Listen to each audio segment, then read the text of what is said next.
جمعیت العلماء کا 1919 میں جب قیام ہوا تو اس میں کوئی شک نہیں کہ بر صغیر میں اسلام کی نمائندگی کرنے والی سب سے طاقتور تنظیم جمعیت العلماء تھی، جس میں اس ملک کے اور اس ملت کے بڑے بڑے سربراہ علماء شامل تھے۔ ضرورت اس کی ہے کہ آج کیرالہ سے کشمیر تک اور بمبئی سے بنگال تک بلکہ اور بھی دیگر ملکوں میں علماء کرام کا ایک مضبوط اتحاد ہو، اس میں ٹکڑے نہ ہو، الگ الگ ناموں سے علماء جمع نہ ہو۔ اگر جمعیت العلماء کے پلیٹ فارم پر تمام علماء چاہے وہ کسی حلقے کے ہوں اکٹھا ہو اور یہ طے کریں کہ حضور پاک علیہ السلام نے مکی زندگی میں، مدنی زندگی میں، خلفائے راشدین نے اپنے دور میں جو فتوحات حاصل کی، ان فتوحات کا راستہ کیا ہے، ہم کیسے ان تک پہنچیں گے اور کیسے اسلام کی بازیافت ہوگی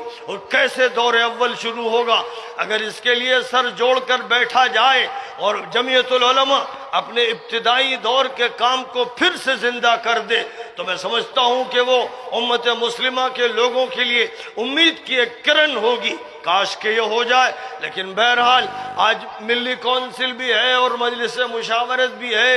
اور بھی بہت سی تنظیمیں ہیں، کام کر رہی ہیں اور یہ جڑتی بھی ہیں۔ ضرورت اس بات کی ہے کہ ہمارے درمیان مکمل اتحاد ہو، ہم مسلکوں میں، ٹولیوں میں، جماعتوں میں، فرقوں میں ہرگز نہ بٹیں اور اس آیت کریمہ کو اپنے ذہن میں رکھیں، وَاعْتَصِمُوا بِحَبْلِ اللَّهِ جَمِيعًا وَلَا تَفَرَّقُوا، سب مل کر اللہ کی رسی کو مضبوطی سے تھام لو اور فرقوں اور ٹولیوں میں مت بٹو۔ ہم اسے یاد رکھیں کہ یہ امت ایک امت ہے، وَأَنَّ هَذِهِ أُمَّتُكُمْ أُمَّةً وَاحِدَةً، یہ تمہاری امت ایک امت ہے۔ اس امت کو توڑنے والے، بکھیرنے والے مجرم ہیں۔ اس امت کا کام فتوی بازی نہیں ہے، اس امت کا کام دعوت ہے، تبلیغ ہے، اصلاح ہے، دردمندی ہے، دل سوزی ہے، غمخاری ہے، جہنم میں کودنے والوں کو پکڑ پکڑ کے جنت لانا ہے۔ یہ کام نہیں ہے کہ مسلمانوں کے بیچ سے لوگوں کو ڈھکیل ڈھکیل کر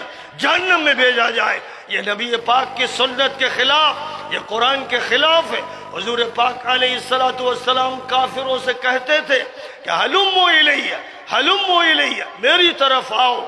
انا آخذ بحجزکم وانتم تقحمون فی النار، میں تمہارے کمر کے پٹکے پکڑ پکڑ کے کھینچ رہا ہوں اور تم دوزخ میں کودتے چلے جا رہے ہو۔ یہ کیفیت تھی ان کافروں کی، نبی ان کے لیے روتے تھے، ان کے لیے تڑپتے تھے۔ آج ضرورت ہے کہ انبیائی مشن کو اور خاتم النبیین کے مشن کو، ہندوستان ہو یا نیپال، امریکہ ہو یا آسٹریلیا، دنیا کے چپے چپے پر اس مشن کو پھر تازہ کیا جائے، طلباء کو اسی طرح پڑھایا جائے، معلمین اسی طرح تیار کیے جائیں۔ صرف قال اقول اور قال اقول فإن قلت قلت اس پر اکتفا نہ کیا جائے۔ اب یہ چیزیں ایسی ہو گئی ہیں کہ اگر انہی پر قناعت کر کے بیٹھ رہے تو سیلاب کی طغیانی سے ہمارے محل لائیں گے اور ان کو سنبھالنا مشکل بات کی ہے کہ مکی دور میں نبی اکرم صلی اللہ علیہ وسلم نے دعوت کا بگل جس طرح بجایا تھا